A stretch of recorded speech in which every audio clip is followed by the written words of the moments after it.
शांति। स्वागत है सभी भाई बहनों का आज की कहानी में। आइए सुनते हैं आज की कहानी।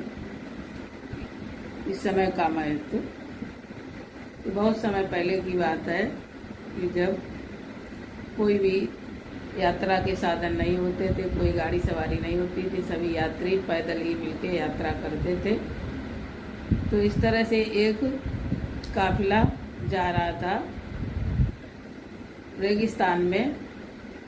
यात्रा करते हुए ऊँटों पे सवार होके चलते चलते एक नदी के किनारे पे पहुंचते हैं। जिस नदी के चारों तरफ पहाड़ी पहाड़ होते हैं और बीच में वो नदी बह रही होती है।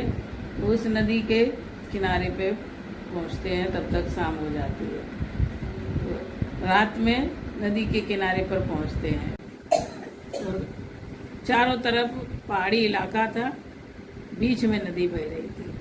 तो उस नदी के किनारे पहुंचे, जैसे ही रात थी तो रात में उन्होंने सोचा अब यहाँ पे थोड़ा रुक के पानी पी लिया जाए और इसके बाद फिर चलते हैं। तो जैसे ही वो नदी के किनारे पे पानी पीने के लिए पहुंचे तो एक आकाशवाणी हुई, आवाज़ आई। तो आवाज़ आई तो किसी ने बोला कि हे यात्रियों, तुम ये जो देख रहे हो कि नदी किनारे पे जो पत्थर पड़े हैं, लाल लाल पत्थर पड़े हैं, इनको उठा के ले जाओ अपने साथ में। तो वो सोचने लगे कौन ऐसे कह रहा, पता नहीं कोई ऐसे कह रहा होगा। तो उन्होंने ध्यान ही नहीं दिया। फिर दोबारा आवाज़ आई, फिर आकाशवाणी हुई कि यात्रियों, ये जितने भी नदी किनारे लाल लाल पत्थर पड़े हैं ये ले जाओ अपने साथ भर के। नहीं ले जाओगे तो सुबह होगी तो तुमको पछताना पड़ेगा, तो पछताओगे, रोओगे, इसलिए ये सब भर ले जाओ। तो जब दोबारा आवाज़ आई तो कुछ लोग तो ऐसे थे जो ज़्यादा ही होशियार बनते ना, उन्होंने सोचा अरे कोई चाह रहा होगा यहाँ से पत्थर हट जाएं, जगह साफ हो जाए नदी किनारे पे, तो इसीलिए कोई बोल रहा है। तो उन्होंने एक भी नहीं लिया। और कुछ ऐसे थे उन्होंने सोचा कोई कह रहा है तो चलो थोड़े ले लो, उन्होंने अपना थोड़े ले लिए, थैले में डाल लिए। और कुछ ऐसे थे जिन्होंने कहा कि अरे कोई कह रहा है तो जरूर कोई खास बात है, तभी तो कोई कह रहा है। तो उन्होंने खूब उठा के अपने घोड़ों पे भर लिए,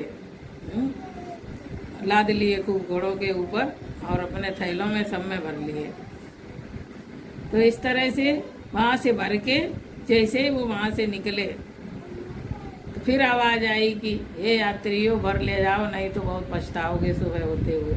फिर भी एक दो कुछ उसमें ऐसे थे, दो चार, जिन्होंने कोई ध्यान ही नहीं दिया और चल दिए। चलते चलते जब सुबह हुई तो उन्होंने उसमें से एक दो ने बोला, जो भर के ले आए ये पत्थर सब लाद के घोड़े पे, इसको देखो। तो जो उसने बोला था कि हाँ ये उठा ले जाओ, नहीं सुबह होगा तो पछताओगे, रोओगे। तो उन्होंने खोल के जैसे ही देखा तो वो तो चमकीले, बहुत एकदम सुनहरे हीरा थे। तो देख के एकदम सब दंग रह गए कि अरे ये तो हीरा है, पत्थर नहीं है।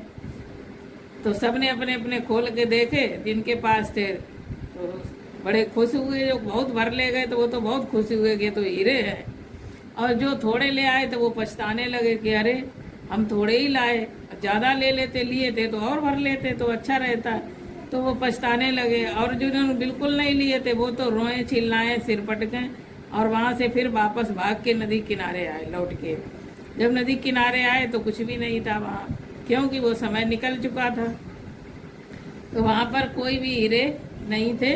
और फिर वहाँ से वो वापस फिर से रोते चिल्लाते हुए चले गए, सिर पटकते।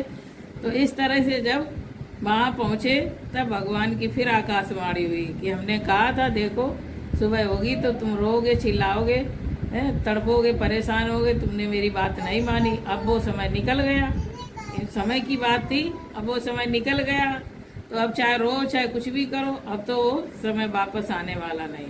तो इसी तरह से भगवान ने कहा कि ये जो समय है बहुत ही कल्याणकारी है, इसको सफल करो। जो जीवन का समय निकल जाता दोबारा नहीं आता। तो भगवान ज्ञान रत्न, ये हीरा मोती कौन से ज्ञान रत्न ज्ञान के दे रहे हैं, तो ले लो तो अच्छा रहेगा। कोई तो खूब भरपूर हो जाएंगे जो बहुत खुश होके नई दुनिया में सतयुग में जाएंगे, आगे का जीवन उनका सुखमय हो जाएगा। और जो थोड़े बहुत लेंगे वो पछताएंगे कि अरे हमने ज्ञान लिया भी, सुना भी, सत्संग भी किया, लेकिन अच्छी तरह से नहीं किया, पूरा नहीं किया, बहुत ज़्यादा नहीं किया, थोड़ा थोड़ा ऐसे ही जहाँ तहाँ किया, तो उनको तो बहुत पछताना पड़ेगा, क्योंकि वो बीच में ही रह जाते हैं ना, कि पूरी तरह से कुछ भी नहीं कर पाए। जो अच्छे से कर लेते, खूब भरपूर हो जाते तो और अच्छा पद मिलता, अच्छा आगे हमारा भविष्य बन जाता। और जो बिल्कुल नहीं लेंगे वो तो बहुत पश्चाताप करेंगे, रोएंगे, चिल्लाएंगे, तड़पेंगे। जब अंत का समय होगा तो भगवान क्या करेगा, सबके कर्मों की सजाएं देगा, और जो अच्छे, जिन्होंने खूब अपना भाग्य अच्छा बनाया, ज्ञान रत्न इकट्ठे किए, उनको बहुत अच्छे घर में जन्म देगा, नई दुनिया में ऊंचा पद देगा। इसलिए कि ये समय का खजाना बहुत बहुमूल्य है, इसे ऐसे ही नहीं कमाना है। ऐसे ही समय बीत ना जाए, हमारी जिंदगी की ये घड़ियाँ ऐसे ही ना निकल जाए। सफल करते चलो और भगवान से भरपूर होते चलो, खजाना लेते चलो, जो आगे अंत समय में हमको